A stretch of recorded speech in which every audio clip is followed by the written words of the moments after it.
Welcome to The Daily Grind, a Bluff City Media daily podcast. Stepping up to the microphone is your host, Luke Hatmaker. Grab your favorite morning brew, and let's get to the show. Jealousy, turning saints into the sea, turning lullaby. I'm not gonna sing the whole song. Welcome to the Daily Grind. For those millennials out there, you know that song. Man, I had the realization that we are like elder millennials is a thing now. It's just a weird thing. I don't like. Anyway, I digress. This is your host, Luke Hatmaker. It's Monday. Had a lot of coffee this morning, if you couldn't tell. I've got Rusty with me, the $2 Sports Show this morning. How are you, good sir? I am good, man. Coming off of a good weekend. It's a beautiful day here in Memphis. Luke, I met a farmer this weekend, and he said that he was getting out of farming. And I said, why? He said, well, I'm going to switch to music because all I ended up with was some sick beats. Welcome to the Daily Grind. God. That's also top tier. That's like that's up there. I like that one. You've gotten me 2 for 2 where I've really had to it hits me in waves, and I really appreciate it. Yeah, I mean, right? It's a vegetable pun. It's a music pun. It's the best of both worlds in honor of Rookie of the Year last week. Oh my God, I love it. I love it. Man, you can't start your Mondays off better than that with a pun like that. I'm telling you what. We also had some good basketball games we get to talk about. I say good. We had one really good basketball game and one game that was just depressing. I don't know. Let's do a quick overview because there were a lot of games over the weekend. We'll kind of really talk about the games from last night. The Celtics and Knicks. Celtics 1-1 in the Garden. The play again tonight, I believe, right? It's probably tonight, the biggest game in Knicks history, at least in a long time. Yeah. And then go ahead. Yeah, just that game Saturday, like it was one must win for Boston, right? They had been kind of slugging along through this series and kind of lost and didn't really have their direction. It looked like Saturday they kind of put some things together. They slowed down that Knicks attack. But yeah, this is the biggest game in Knicks history, in recent history, I'll say. I won't say all time, but in recent history, because here's an opportunity for Tibbs to finally take that next step. The Knicks as a franchise to kind of get over the hump and put Boston in a big hole going back up 3-1. Yeah, man, I'm pretty excited for this game. As much as I can get excited for an Eastern Conference game, I'm quite excited for the game tonight. Yeah, and it's one of those things like Boston continues to live and die by the three, and they lived by it Saturday, right? They shot 50% from beyond the arc, 20 for 40, and so they finally started figuring their shots finally started falling, is what it is. And then tonight is if they fall again, then Boston can find a way, to win the game. But they live and die by the three a bit too much for me, so we'll see what they can figure out tonight. Yep. And you want to talk about a game with seasons on the line. Game 4s are typically you got to figure out, are you trying to win a championship or are you going to be going home? And we saw that in the Cavs-Pacers game yesterday afternoon because holy God, this Cavs team, man, I don't know. Yeah, we were talking in our group chat off the air. We were like, this was over pretty early. The Pacers kind of just came out of the gate with a lead. After Benedict Mathurin got ejected, they were like, all right, let's quit playing with our food. And then they just kind of won. It was 80 to what was it at the half? It was insane. 80 to 41 or 37, 80 to 37. They were down by more points than they had scored. They were down by 41. They had 37 points. It's the most points in NBA history or Pacers NBA playoff history. They just absolutely cooked him in that second quarter. Miles Turner could not miss. It looked like for Miles Turner, it looked like the bucket was a mile wide. Like he couldn't miss with those big arching shots. Pascal Siakam dominated Jared Allen in that second quarter. I mean, they had no – and then I jokingly sent the gift from Rocky where it's like, throw in the damn towel. And they did it on – I was like, Donovan Mitchell probably. Then they did it on TV, and Mitchell didn't even come out after halftime, and it took midway almost to the end of the third quarter before they finally came out and said that left ankle was acting up again. But I thought they made his ass quit. Yeah, man. I didn't know. And it's bad beat for him because he's coming off to had almost a 50-point game. He has been putting this team on his back and doing almost everything that a superhuman can do to win this game. And it just doesn't look like I don't know what it is. It's like the Pacers team is deeper, clearly, but I was just about to say, it looks like this Pacers team has better depth. Yes. The depth that Cleveland had coming into the playoffs is no-show. Morrell hasn't been good. Ty Jerome hasn't been good. Strus had an off game yesterday. But Jerome has been the biggest no-show of all of them. And then you got Donovan hurt. But this Pacers team is super deep, man. When you're getting production, you're getting 20 from Toppin, you're getting 20 from Miles Turner, you get 21 from Siakam, 13 from McConnell off the bench. You can't ask for a whole lot. 14 from Ben Shepherd. Ben Shepherd. Can't ask for a whole lot more than that. Nope, man. Ben Shepherd, Belmont alum. Yeah, and also the best uniforms left in the playoffs are those City Edition watch that they wore yesterday. Best left in the playoffs. I could watch I love that court. I love the jerseys they had. I could watch yesterday the Pacers. I'd watch that all day. I really it appeals to my brain. Maggie and I made fun of their Yes Sirs shirts, the CERS at first. Yeah. It's growing on me. It's growing on me. The more I see it, I'm like, all right, you know what? That's not so bad. That's growing on me. They're backing it up with their play, and so it's easier to like. Yeah, for sure. One thing, well, two things, three things. One, I couldn't believe personally and it was in the second quarter where they started feeling themselves. The Pacers were. I mean, I think it was when that 17-0 run was happening, and it was 70-37, I think. And then a minute went by, and it was 80-37, and a bunch of that was Miles Turner basically taking logo threes. Man, he was just whoop, and. Yep. Love that to see. Yeah, I think it was Wayno. Wayno, thank you. You're back from Fiji. Everybody in the comments, thank you for hopping in. We appreciate you. It's Maggie, you're at work and still hopping in. I saw that. Been there since. Real quick, shout out, no free shout out. Maggie had to work overnight tonight as they're remodeling her pharmacy. She's been there since 5 p.m. and is in the comments of the Daily Grind here at 7:40 in the morning. True champion of champions. Yes. I looked over and I was like, Maggie? I was like, what is she doing? MVP for sure. MVP. The other thing, have you ever seen someone take something more personally than Halliburton taking that underrated play for the board? Good God, man. He's out there making passes that I've never seen this kid make Peyton Manning-esque passes. Maybe not Peyton.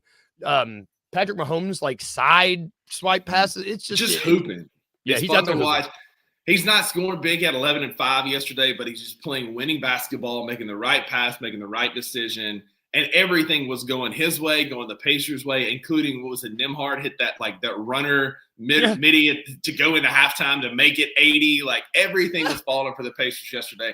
I mean, I read a book through most of the second half. I still had it on watching, but reading a book, just hanging out. This is an official good old-fashioned country ass whooping, and it was over. That's so funny. I sat down, I had a book, and I had the game on. I was like, I could get a couple chapters in. It's hilarious. Yeah. And I'm so Luke. I'm reading this series, and there's 4 books, and I found out the series because I bought what I thought was the 3rd book and started reading it first, and there was some backstory. So I went back and read the first 2, and I'm reading that book again. Well, it turns out it's the 4th book in the series. There's a 3rd book. Now, I'm like George Costanza from Seinfeld. People think I'm smart, but I'm not that smart. But I'm not that smart. Yeah, hey, you're at least reading, right? That's got to count for something. I mean, yeah. I'm really excited to talk. Well, not today, but this Cavs team, man. I don't know what they're going to be doing. They got one more game left. We'll see how it goes. Well, not one more game left. I just think this series is probably over. They go back to Cleveland, but it just. I don't think it'll go back to Cleveland. They might sneak one more at home, but that game 6 in Indiana is going to be raucous. They were 18,000 strong, sold out yesterday. It was loud. That was one of the louder crowd pops I've heard on TV in a long time. They're bought in.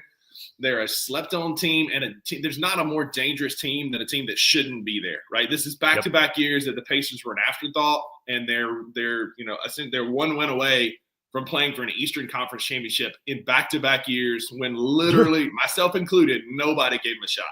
Yeah, that's wild. Back-to-back years is pretty impressive. One thing before we go talk about the West, does it give you – we were talking about in the first round, we were like, what is Rick Carlisle doing playing this many guys? He has stuck with it. He has still played like 8 to 10 guys in this rotation. Does that give you any hope for the way that Tomas coaches? And furthermore, you know what I'm saying? Do you think this is a recipe for winning basketball so far? Well, and granted, how much of this is – and granted, I'm not trying to that's the last thing I'm trying to do is take away from what Indiana's doing, because I think this is absurdly impressive. But this Cavs team coasted to the 1 seed a lot of the regular season, where it's like, did this Cavs team get complacent and they were like, holy crap, we have to play actual basketball now? You know, or is this 10-man rotation keeping dudes fresh actually working? I just don't know. I think it's a little bit more. Cleveland got hurt. Cleveland kind of coasted. They haven't been tested all year. Started this season hurt, or this series hurt. That's a good point. That 3 of their stars didn't play in the first couple of games, and we're feeling that impact for sure. Miles Turner has been able to do whatever he wants with Evan Mobley as he's coming back from injury. I think it's going to be more of that / like basketball is a very like a feel. We talk about this. I talked about this a lot this year. It's a feel sport. You get in a rhythm. You get a feeling, get confidence. This Indiana team has the most confidence to me out of any of the teams left. And a team that shouldn't be there with confidence is a recipe for disaster for a higher seed. I think this is more based on Cleveland's injuries and Indiana playing out of their mind. But I do think this is a preview of what we're going to see with Tomas, because you look at his rotations overseas and none of his guys played more than like 23, 24 minutes. And that's what we saw yesterday. Nembhard played 30. Ben Shepherd played 29. Part of that was, they were up. They doubled up the cash for most of the game. But I think we're going to see a lot of similarities with Tomas when he's coaching. 25, 28, 30 minutes a night, bigger games that may run up a little bit. But I think this is a preview of what's to come for us. It's worth noting that this, you said it when you just started. This Pacers team is confident. They know who they are, and they play and they're bought in, dude. They're so bought Everybody. In. They're bought into Hallie. They're bought into Carlisle. Like, they believe. There's a chance that Cleveland wins Game 5. But they ain't getting back to Cleveland for Game 7. You can pretty much start looking at hotel reservations for the Eastern Conference playoffs or Conference Finals. Excuse me. Yeah, I think you're right.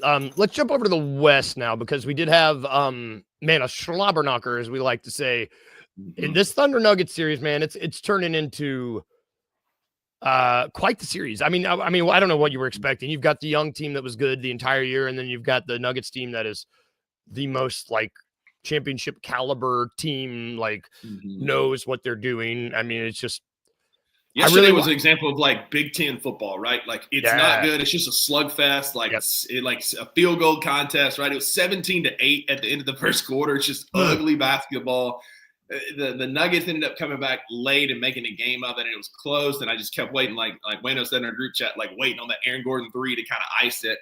And the team, shockingly, the team that lost 14 out of 82 games this year found a way to win. They're good. I hate it. I hate giving them flowers, but Oklahoma City is the real deal, man. And the Denver showed yesterday that they're outside of Nikola Jokic. It's not pretty, man. And the depth and the tenacity. One thing I do appreciate about Denver, what they've been doing is they shot a ton of free throws yesterday.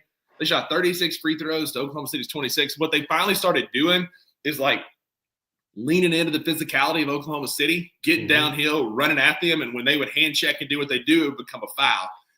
I'm curious to watch what that turns into, almost turning that physicality of Oklahoma City against them, and see if Denver can figure it out. If not, they're setting up a recipe for the Western Conference Finals for whoever faces Oklahoma City there. But I think if you can play into some of that physicality and get Oklahoma City kind of on their heels a little bit, yesterday, that's what got them back in the game. It was ugly to watch with all those free throws, but it got Denver back in the game. I think there's a chance this one goes to 7, because if they can, it's tied. Series is 2-2. I don't, if they come back to Denver, you want to talk about two places that are hard to play, OKC and Denver. OKC's loud. Altitude of Denver is loud. Of all the series left, this one to me feels most likely to go 7. Maybe the Knicks and Celtics would be second. Lucky but this one, but this one feels like the most likely to go 7. Yeah, I agree. The other one, which we had a game that Timberwolves beat the Warriors. This game is just like they play again tonight. This game is just tough to watch. The Warriors we're watching a Timberwolves team that is clearly better than this Warriors team, but they can't seem to put it all together in one game at a time. And we're also watching a Warriors team without Steph, where Jimmy's doing the best that he can on one leg. And they don't have a true center. You got Draymond acting out. Like, this is a recipe. Working with Kuminga. Yeah. And Kuminga's hooping, man. Like, Steve Kerr has made it his whole prerogative this year was to make Jonathan Kuminga look bad. And now on the biggest stage, he's stepping up and playing well. He played well on Saturday. I think he had a 20-piece on Saturday. And they need him to have it, dude. They are if they don't have him right now, they don't got nothing. Like these games would be awful. I like watching Steve Kerr get kind of like look foolish. I love that. And Jimmy Butler on one leg, but I tell you, man, this is setting up for a Memphis Grizzlies nightmare, right? Minnesota and Oklahoma City in a conference finals is a nightmare as a Grizz fan, because that's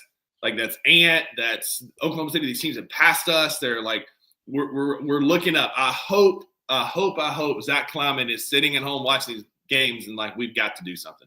It's literally the two teams behind us. Like, rewind a few years ago when we were beating this Timberwolves team, who was the upstart. Leaves a bad taste in your mouth if these are the two Western Conference teams. If we look up and the two teams in the Western Conference Finals are not the veteran-laden, any of these other veteran teams, and it's the two teams that are most similar to us, it's going to leave a bad taste in my mouth. Kuminga would look really good in Beale Street Blue next year. So so this is a good Kuminga's. We might have a Kuminga conversation, because I'm curious to see what the consensus is with him if we think that he can actually succeed on another team. I'm excited to talk about it. We'll have a Kuminga episode, I'm sure. I don't know that he's like the guy that puts us over into a championship caliber team, but I do think he makes us better on the wing for sure. He's big, he's athletic. We'll talk about it. He's a big body on the wing. Look, we're coming up with ideas on the spot for the show. The audience, you're seeing how we do it. Everybody, y'all get this for free. Giving this for free. Thank you guys for still interacting in the comments. Kind of love it. Moving on. We are not going to talk about the teams that are in the playoffs anymore. We're going to talk about the ones that are out of the playoffs. We introduced a new segment on a Friday called Rebootin or Retoolin. Or you don't have to say it like that. It's just easier for me. You do. No, you have to. You have to. It is a requirement. We're going to go through the teams that are currently eliminated from the Eastern Conference playoffs and see if we can fix them. There's a lot that needs fixed in the Eastern Conference. Can we fix it? Probably not. But we are going to try to fix these teams that are at least not in the playoffs anymore by either rebooting them or retooling them.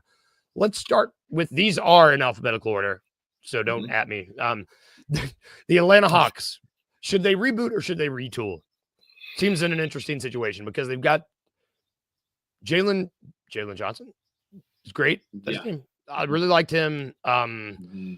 But I like Okongwu. Dyson Daniels.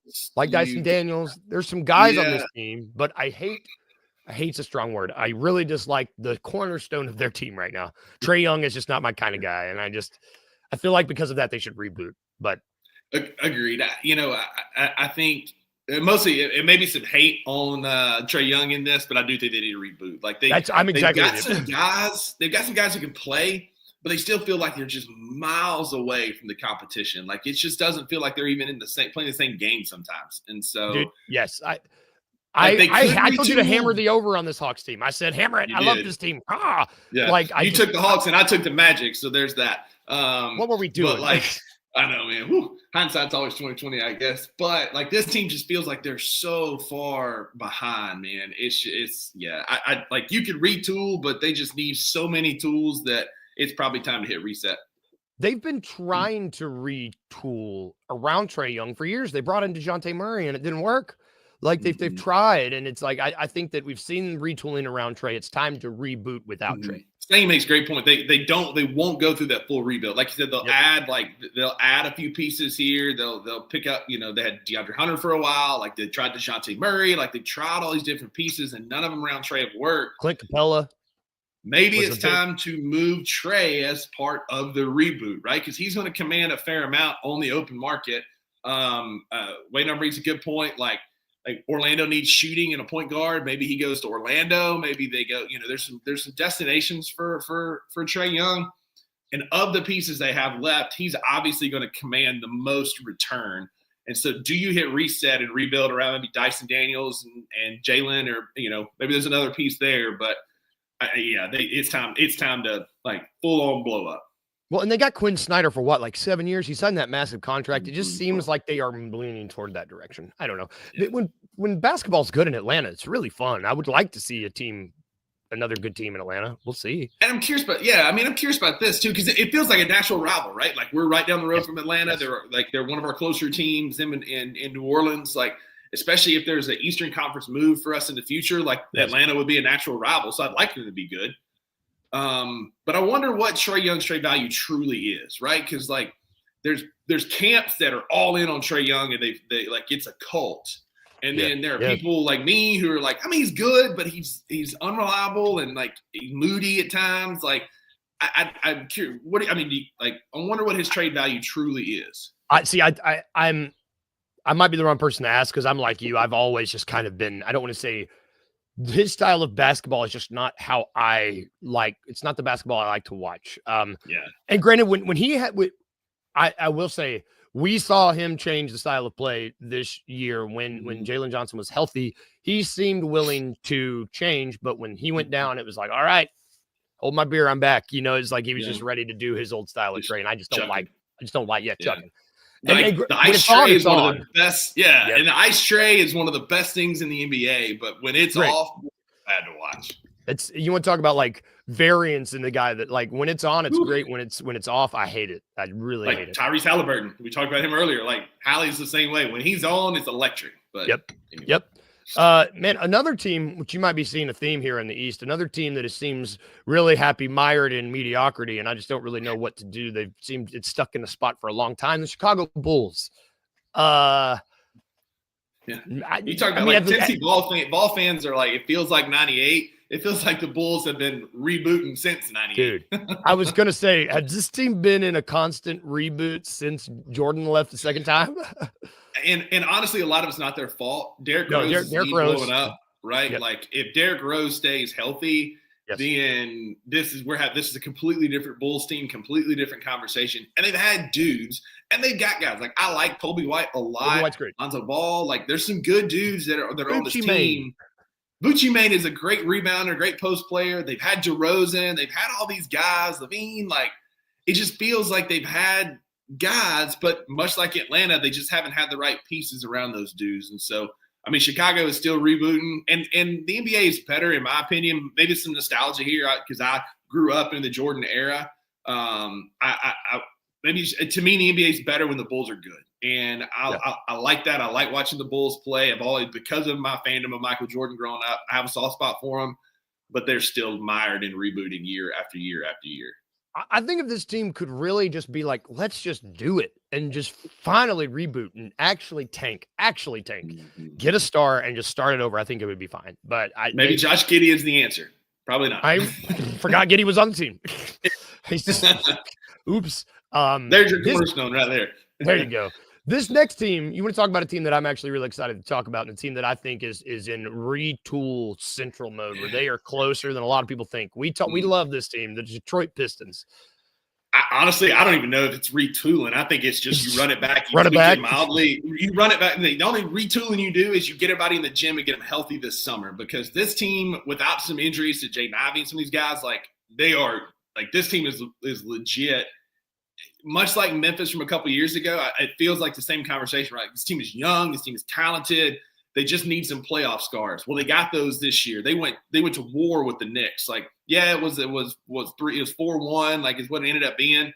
But though every night was an absolute war. And they could have won all those games they lost. They really could have won. Every single game was 1 or 2 possessions in the final couple of minutes. Like it was just the Knicks just had the experience is what that boiled down to. I think you run it back, you get Beef Stew healthy, you get Ivy healthy. This team is going to be dangerous if they can keep that chemistry.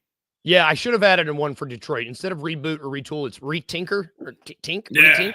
Tinker. Because Tink, I don't know. The comments are right. Like they just need to, and maybe they don't re-sign all their vets because some of these vets might ask for a little bit more money, but you just sign one or two of your vets and you run this sucker back because you got something. Kate is a dude. Kate is a capital D dude.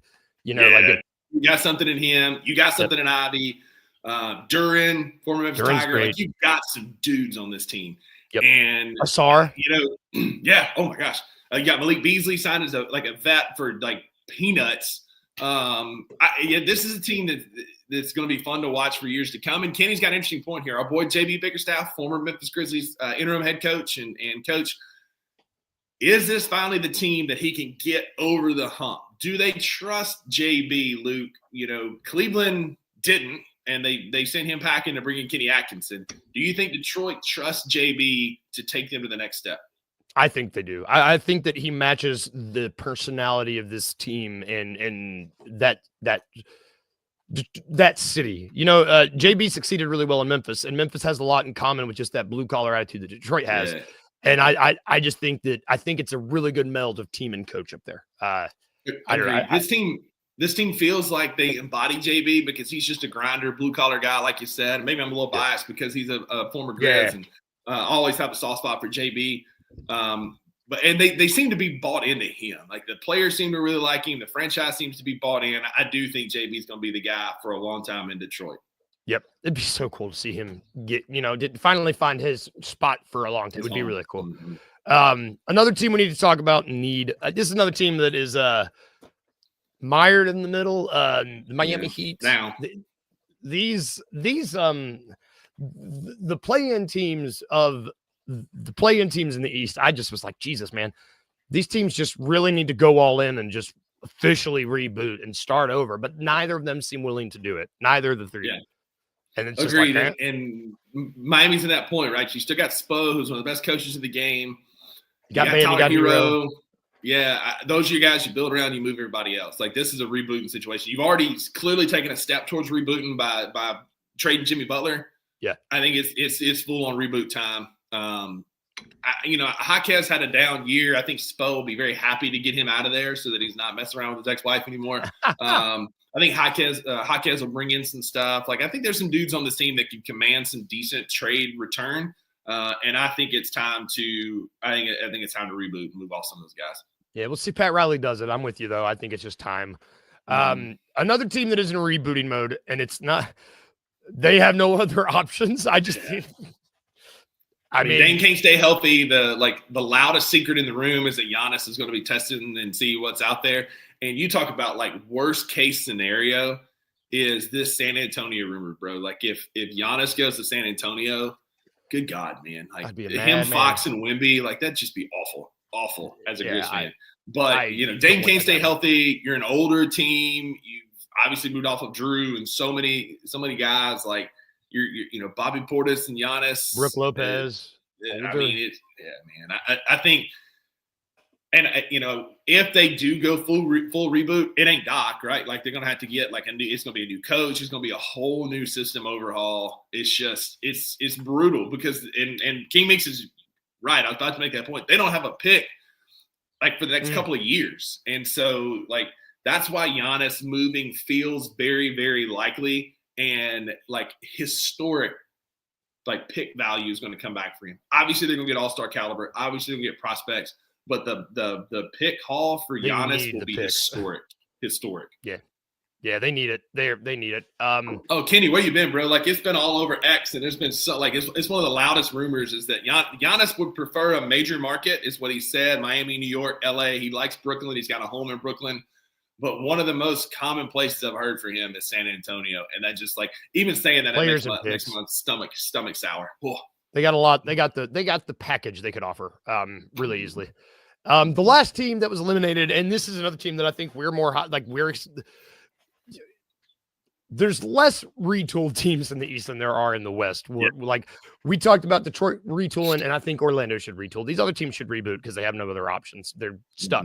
But this Orlando Magic team, Paolo's a guy. Franz is going to get better. If they can just get any sort of offense other than those two dudes, they're going to be – I think they'll be good.